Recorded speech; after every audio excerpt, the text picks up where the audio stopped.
یہ روایت ترمذی شریف کے اندر اور مشکات کے اندر ہے کہ حضرت عبد الرحمن ابن عوف رضی اللہ تعالی عنہ آپ فرماتے ہیں کہ میں نے ایک دن ارادہ کیا کہ میں آج سارا دن رسول اللہ کے ساتھ گزاروں گا۔ کیسے خوش نصیب تھے صحابہ، جب دل کرتا تھا جا کے رسول اللہ کی زیارت کرتے تھے، جب دل کرتا تھا حضور کے پیچھے نمازیں ادا کرتے تھے۔ کیسے خوش نصیب تھے وہ۔ کہتے ہیں میں نے ارادہ کیا کہ آج سارا دن میں رسول اللہ کے ساتھ گزاروں گا۔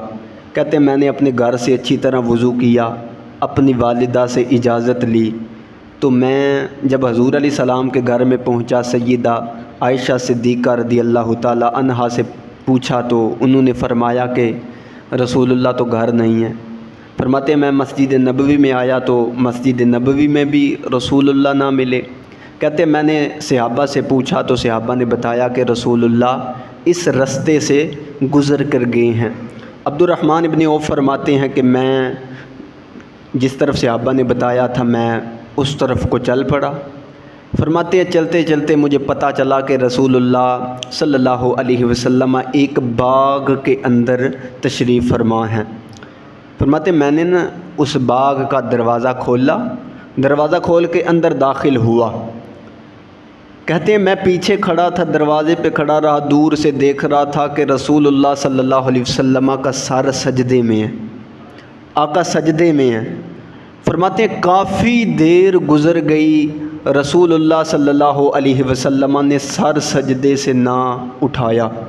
حضرت عبد الرحمن ابن عوف کہتے ہیں رسول اللہ نے اتنا لمبا سجدہ کیا کہ میں سمجھا کہ شاید حضور علیہ السلام کی روح قبض ہو گئی ہے، اتنا لمبا آقا نے سجدہ کیا۔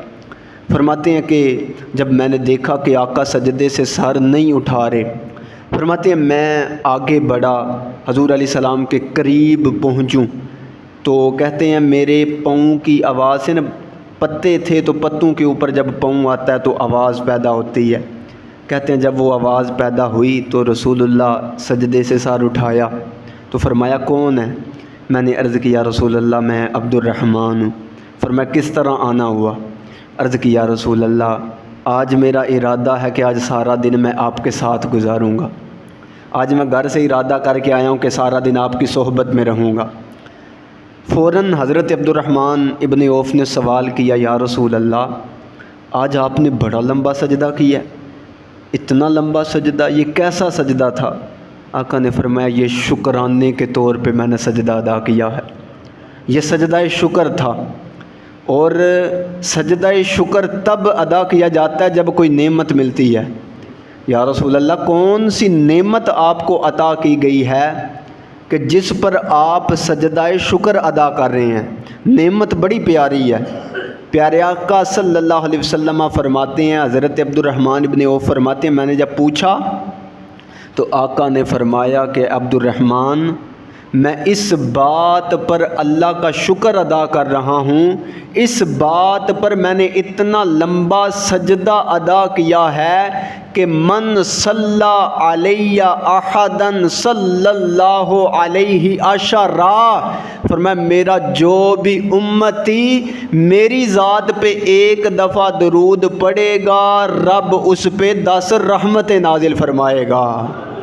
آقا فرماتے ہیں یہ آج جبریل نے مجھے خبر سنائی ہے تو میں اس بات پہ اللہ کا شکر ادا کر رہا ہوں، اور اس شکرانے میں نے اتنا لمبا سجدہ ادا کیا ہے۔